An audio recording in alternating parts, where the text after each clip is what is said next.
Friends, आज हम बात करने वाले हैं राइटिंग टास्क 2 की। आईएलटीएस राइटिंग टास्क 2 में बहुत सारी चीज़ें होती हैं। इसमें कई वैरायटीज़ होती हैं, जैसे कि do you agree, disagree, discuss both the views, advantages और डिसएडवांटेजेस, और भी कई इसमें टाइप्स हैं। लेकिन उन सब पर जाने से पहले यदि हम बात करें कि कितनी टाइप्स हैं, किसका आंसर कैसे करना है, किसको फेवर करना है, किसमें कितने वर्ड्स लिखने हैं या नहीं लिखने हैं, उससे पहले बहुत सारी तैयारी करने की ज़रूरत होती है। उससे पहले हमें बहुत सारी स्किल्स जो हैं इम्प्रूव करने की ज़रूरत होती है।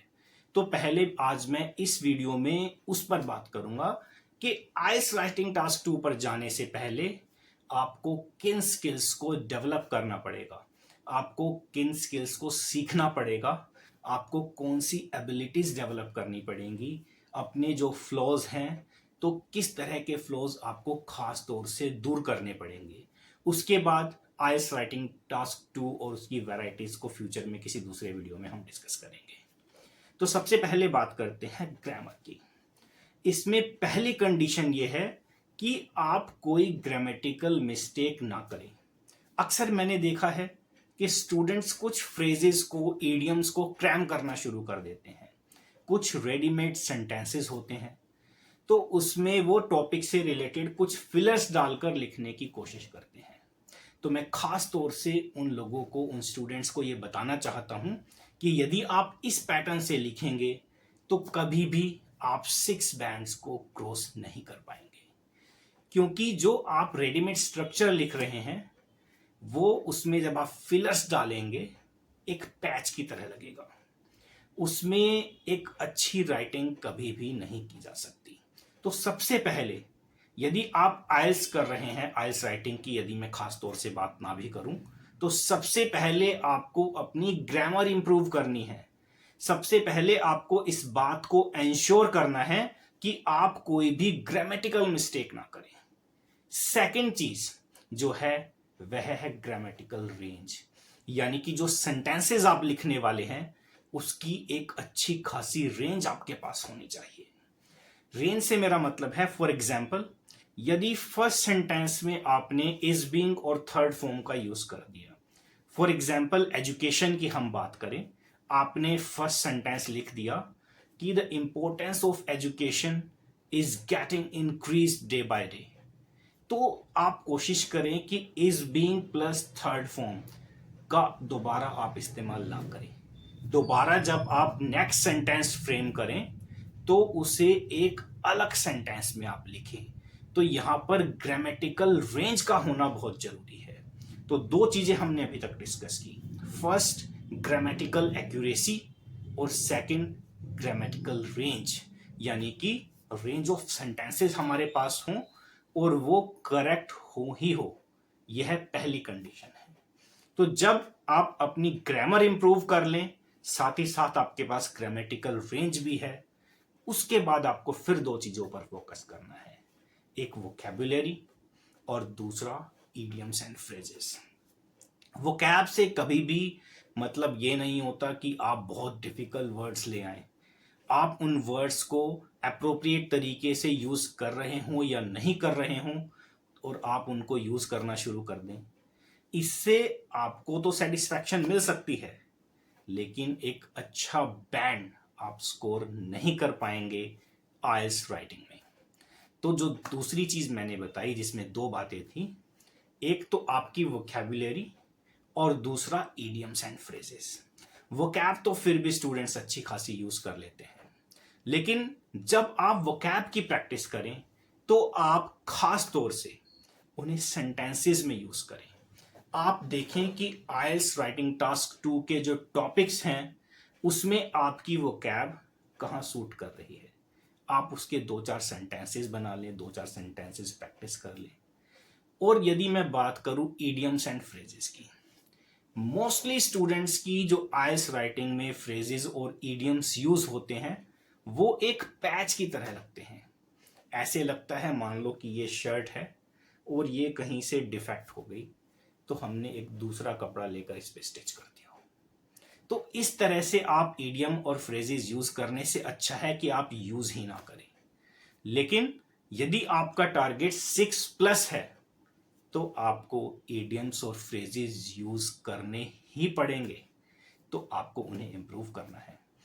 आपको सुटेबल जो इडियम या फ्रेज है, जो अप्रोप्रिएट इडियम है या फिर फ्रेज है, वह इस्तेमाल करना है। वह टॉपिक से रिलेटेड होना चाहिए। उसका जो कंटेक्स्ट है वह साफ तौर से दिखाई देना चाहिए आपकी आईएलटीएस राइटिंग में। तो सबसे पहले ग्रामर। ग्रामर में मैंने आपको बताया ग्रामेटिकल एक्यूरेसी और ग्रामेटिकल रेंज, यानी कि रेंज ऑफ सेंटेंसेस। उसके बाद vocabulary plus idioms and phrases. तो सबसे पहले आपको इन चीजों पर काम करना पड़ेगा। उसके बाद ही आप आईएलटीएस राइटिंग के बारे में सोच सकते हैं। आईएलटीएस राइटिंग टास्क 1 जो है वो काफी इजी होता है। यदि आप राइटिंग टास्क 2 कर लेंगे तो राइटिंग टास्क 1 में आपको कोई खास समस्या आने वाली नहीं है। तो यहां पर हम राइटिंग टास्क 2 की ही बात करेंगे। दूसरा, जब आप वोकैबुलरी अपनी एनहेंस कर रहे हैं, जब आप वोकैब गेन करने की कोशिश कर रहे हैं, तो आप कोशिश करें कि टॉपिक वाइज वोकैब बनाएं। आप इंटरनेट पर सर्च करने से अच्छा आप कोई भी एक बुक ले लीजिए। मैं किसी राइटर का यहां पर नाम नहीं लेना चाहूंगा।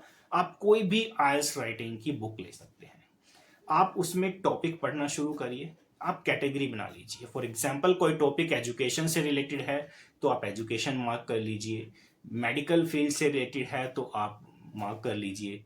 इसके अलावा यदि कोई टेक्नोलॉजी से रिलेटेड है या कोई और टॉपिक है, तो आप टास्क पढ़ते पढ़ते कुछ वोकैब को अंडरलाइन कर सकते हैं और बाद में आप उसे जो है नोट कर सकते हैं ताकि आप उसकी प्रैक्टिस कर सकें।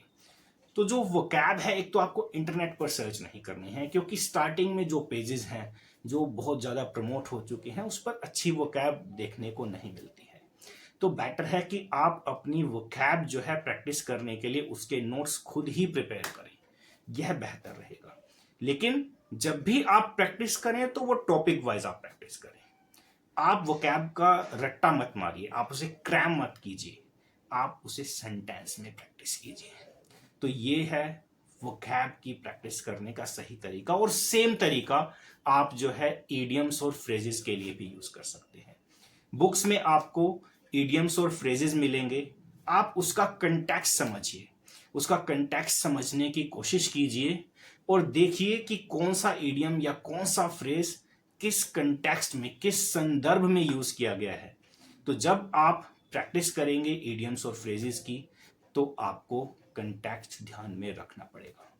इसके बाद ही आप सोचिए कि आप आईएलटीएस राइटिंग टास्क 2 की ओर जा सकते हैं। इसके लिए जो बेस्ट तरीका है, अब यदि आप बुक से इंप्रूव नहीं करना चाहते, इंटरनेट से सर्च करना नहीं चाहते, तो आप न्यूज़पेपर पढ़ना शुरू कीजिए। अब न्यूज़पेपर पढ़ने में सबसे बड़ी समस्या क्या है कि कौन सा पेज पढ़ें, हम फ्रंट पेज पढ़ें, लास्ट पेज पढ़ें, पेज 3 पढ़ें या क्या पढ़ें। तो मैं आपको यहाँ पर बताना चाहूँगा कि यदि हम बात कर रहे हैं आईएलटीएस राइटिंग टास्क की, तो आप एडिटोरियल पेज पढ़िए। वहाँ पर आपको बीच में मिलता है एडिटोरियल पेज लगभग हर न्यूज़पेपर में। एक बहुत अच्छे अच्छे लगभग 2 एडिटोरियल आपको मिलेंगे और साथ में कुछ छोटे छोटे कॉलम्स भी। आप उन कॉलम्स को भी पढ़िए। बहुत अच्छी ग्रामेटिकल रेंज वहाँ पर आपको मिलेगी। बहुत अच्छे आपको सेंटेंसेस वहाँ पर मिलेंगे। Vocab, idiom, phrases, you will get everything over there. वहाँ आपको सब कुछ मिलेगा जो भी आपको मटेरियल चाहिए आईएलटीएस राइटिंग टास्क 2 के लिए। Thank you very much.